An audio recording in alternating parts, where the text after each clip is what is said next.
سعد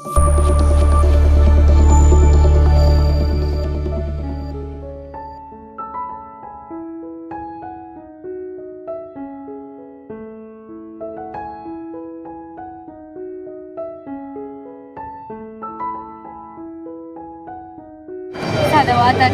اهلا وسهلا فيكم. عرفنا عن حضرتك. المهندس مصطفى حمود شقرة من حلب. اهلا وسهلا فيك. شو الصناعات اللي عم نقوم فيها؟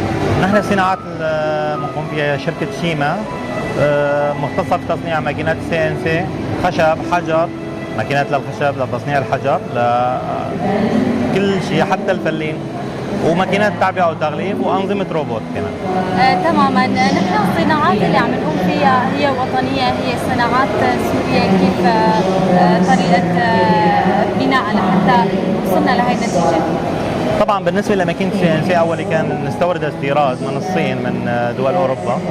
حاليا الحمد لله رب العالمين صرنا نصنعها عنا تصنيع كامل. عم نجيب الأنظمة من الخارج طبعا كنظام رقمي، وبنصنع المكنة عنا وبندمجهم طبعا حاليا كمنتج كامل صار عنا بسوريا. ما شاء الله، الله يعطيكم الف عافيه. قديش نحن عم نوفر ايدي عامله بهاي الماكينات وهاي الاليات؟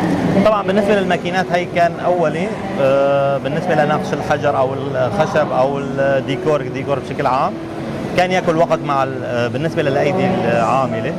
حاليا هي المكنه بتوفر ايدي عامله كثير وبتوفر جهد على المستهلك او المصنع. وحاليا صار في عندنا امكانيه تصدير للخارج. هلا في عندنا حاليا تصدير الحجر لدول الخليج كديكور خارجي كامل. شكرا كثير لك، الله يعطيك الف عافيه. شكرا. اهلا وسهلا.